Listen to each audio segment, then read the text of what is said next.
On March 25, 1965, Martin Luther King led thousands of nonviolent demonstrators to the steps of the Capitol in Montgomery, Alabama, after a 5-day, 54-mile march from Selma, Alabama, where local African Americans, SNCC, and the SCLC had been campaigning for voting rights.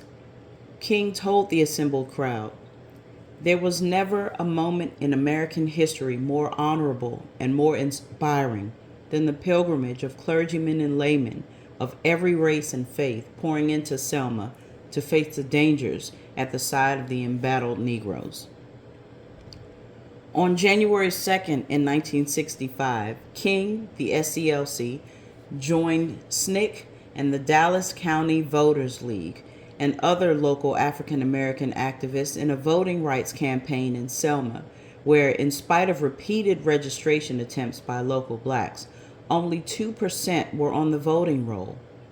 SCLC had chosen to focus its efforts in Selma because they anticipated that the notorious brutality of local law enforcement under Sheriff Jim Clark would attract national attention and pressure Lyndon B. Johnson, the then president, and Congress to enact new national voting rights and registration. The campaign in Selma and nearby Marion, Alabama, progressed with mass arrests but little violence for the first month. That changed in February, however, when police attacks against nonviolent demonstrators increased. On the night of February 18th, Alabama state troopers joined local police, breaking up an evening march in Marion, Alabama. In the ensuing melee, a state trooper shot Jimmy Lee Jackson, a 26-year-old church deacon from Marion, as he attempted to protect his mother from the trooper's nightstick. Jackson died 8 days later in the Selma hospital. In response to Jackson's death, activists in Selma and Marion set out on March 7th to march from Selma to the state capitol in Montgomery. While King was in Atlanta, his SCLC colleague Hosea Williams and SNCC leader John Lewis led the march. The marchers made their way through Selma across the Edmund Pettus Bridge, where they faced a blockade of state troopers and local lawmen commanded by Clark and Major John Cloud, who ordered the marchers to disperse. When they did not, Cloud ordered his men to advance. Cheered on by white onlookers, the state troopers attacked the crowd with clubs and tear gas. Mounted police chased retreated marchers and continued to beat them.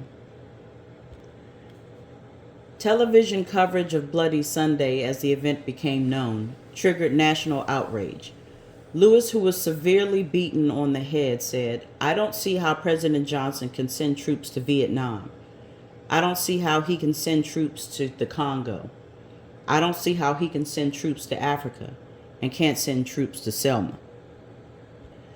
That evening, King began a blitz of telegrams and public statements calling on religious leaders from all over the nation to join us on Tuesday in our peaceful nonviolent march for freedom. While King and Selma activists made plans to retry the march again 2 days later, a federal district court judge, Frank M. Johnson, notified movement attorney Fred Gray that they intended to issue a restraining order prohibiting the march until at least March 11th. And President Johnson pressured King to call off the march until a federal court order could be provided for them to protect the marchers. Forced to consider whether to disobey the pending court order after consulting late into the night and early morning with other civil rights leaders and John Doerr, the deputy chief of the department's Civil Rights Division, King proceeded to the Edmund Pettus Bridge on the afternoon of March 9th. He led more than 2,000 marchers, including hundreds of clergy who had answered King's call on short notice, to the site of Sunday's attack. Then they stopped, and he asked them to kneel and pray. After the prayers, they rose and turned to march back to Selma, avoiding another confrontation with state troopers and skirting the issue of whether to obey Judge Johnson's court order. Many marchers were critical of King's unexpected decision not to push on to Montgomery, but the restraint gained support from President Johnson, who then issued a public statement. Americans everywhere joined in the deploring and brutality with which a number of our African American Negro citizens of Alabama were treated when they sought to dramatize their deep and sincere interest in attaining the precious right to vote. President Johnson promised to introduce a voting rights bill to Congress within a few days. That evening, several local whites attacked James Reeb, a white Unitarian minister who had come from Massachusetts to join in the protest. His death 2 days later contributed to the rising national concern over the situation in Alabama. Johnson personally telephoned his condolences to Reeb's widow and met with Alabama Governor George Wallace, pressuring him to protect marchers and support universal suffrage.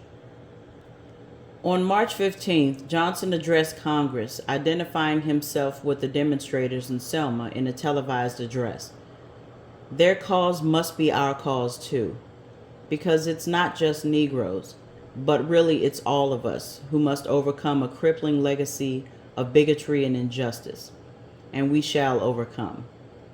The following day, Selma demonstrators submitted a detailed march plan to Judge Johnson, who approved the demonstration and enjoined Governor Wallace and local law enforcement for harassing or threatening marchers. On March 17th, Johnson submitted writing votes legislation to Congress. The federally sanctioned march left Selma on March 21st, protected by hundreds of federalized Alabama National Guardsmen and FBI agents. The demonstrators covered between 7 to 17 miles per day, camping at night supporter yards, and they were entertained by celebrities such as Harry Belafonte and Lena Horne. Limited by Judge Johnson's orders to 300 marchers over a stretch of a 2-lane highway, the number of demonstrators swelled on the last day to 25,000, accompanied by Assistant Attorneys General John Doerr and Ramsey Clark and former Assistant Attorney General Burke Marshall, among others. During the final rally held on the steps of the Capitol in Montgomery, King proclaimed, "The end we seek is a society at peace with itself, a society that can live with its conscience. And that will be the day, not of the white man, not of the black man. That will be the day of man as man." Afterward, a delegation of march leaders attempted to deliver a petition to Governor Wallace, but were rebuffed.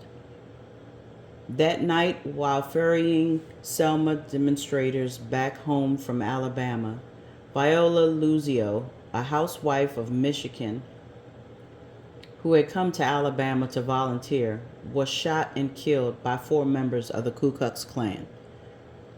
Doerr later prosecuted 3 Klansmen for conspiring to violate her civil rights. On August 6th, in the presence of Dr. King and other civil rights leaders, President Lyndon B. Johnson signed the Voting Rights Act of 1965, recalling the outrage of Selma. President Johnson called the right to vote the most powerful instrument ever devised by man for breaking down injustice and destroying the terrible walls which imprison men because they are different from one another. In this annual address to SCLC a few days later, King noted that Montgomery led to the Civil Rights Act of 1957 and 1960. Birmingham inspired the Civil Rights Act of 1964, and Selma produced the voting rights legislation of 1965.